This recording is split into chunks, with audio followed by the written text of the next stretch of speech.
Hello বন্ধুরা, ready সেডি হয়ে আমি চলে যাচ্ছি বাপের বাড়িতে। বর আমাকে বাপের বাড়িতে দিয়ে আসলো। তোমরা কি এই ভাবছো? তাই না, একদমই না। গুড মর্নিং বন্ধুরা, তোমরা সবাই কেমন আছো? আমি কয়েকদিন ধরে ব্লগ ছাড়তে পারছি না, কারণ আমার মেয়ের শরীরটা ভালো ছিল না। আর মেয়ের শরীর খারাপের সাথে সাথে কিন্তু দুদিন পরে আমার শরীরও পুরো খারাপ হয়ে গিয়েছিলো। এখন অবশ্য ভগবানের আশীর্বাদে ভালোই আছি আমরা দুজন। তবে শরীর প্রচুর দুর্বল, কারণ বমি হয়েছিল, পাতলা পায়খানা হয়েছিল।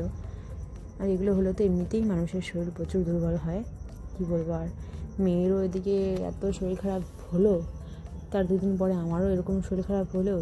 আর মানুষ যদি 10 বারের মতন যদি পায়খানায় যায়, তার শরীরটা কতটা দুর্বল হতে পারে ভাবো তো। মেয়েটা তো কোনো ব্যাপার না, মেয়েকে তো আমি খাওয়াচ্ছি, মনে করো পায়খানা করছে, এগুলো করছে, কিন্তু আমারও তো শরীরটা খারাপ ছিল, একেবারেই খারাপ, কী বলবো। আর এতবার পায়খানায় যাওয়া আমাদের কথা। তবে সেসব কথা ছাড়ো, এখন আমরা সুস্থ মানুষ, কিন্তু চোখ মুখ দেখো একদম ভেঙে গেছে। কদিন ঠিকমতো খেতেও পারি নাই। তো বাসি কাজকর্ম সেরে আমি কিন্তু এখন স্নান করে নিলাম। এখন ঠাকুর ঘরে ঢুকবো, পুজো দিতে হবে।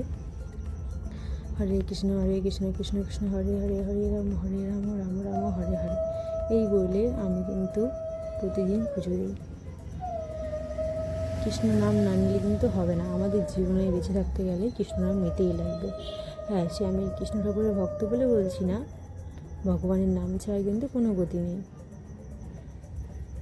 তো বন্ধুরা, তোমরা সবাই কাজের মধ্যে থেকে ঘর ঝাড়ার সময়, উঠান ঝাড়ার সময় তোমরা ভগবানকে স্মরণ করবে।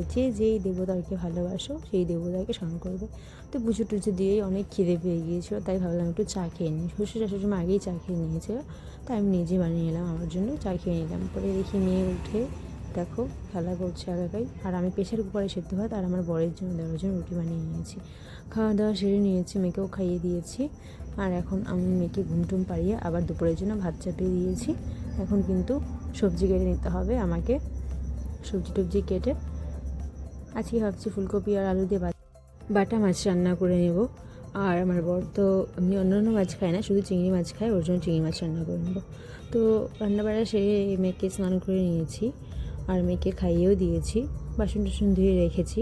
পরে সবাইকে খাওয়া দেওয়ার পরে এখন কিন্তু নিজে খেয়ে নেব। দেখো আমি বাটা মাছের ঝোল করেছি আলু ফুলকপি দিয়ে, আর একটু মশলা ছিল, মশলা দিয়ে চিংড়ি মাছ নিয়ে করে ফেলেছি বড়ের জন্য। আর চিংড়ি মাছের বাটা করেছি, আর আলু করলা ভাজা, আর কাঁচা কলা সেদ্ধ দিয়েছিলাম, কারণ পেটটা তো খারাপ ছিল, এর জন্য এই কাঁচা কলা সেদ্ধ রেখেছি। আর এখন আমি খেয়ে নিচ্ছি, খেয়ে দিয়ে পরে মেয়েকে আবার একটু খাইয়ে দিয়ে ঘুম পাড়িয়ে দেবো। তো ভাবলাম খাওয়া দাওয়ার পরে ফাঁকা যখন রয়েছি একটু ব্যাংকে চলে যাই। ব্যাংকের বইটা অনেকদিন আগে দিয়ে এসেছিলাম, তো ব্যাংকের বই আর নিয়ে আসেনি, বানাতে দিয়ে এসেছিলাম।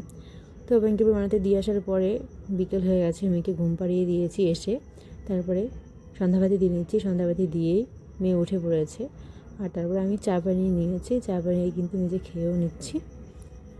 আর দেখো কোয়েল এসেছে, ওর সাথে খেলা করছে। আর কোয়েল আসলে কিন্তু ঋতু কিন্তু খুব খুশি হয়।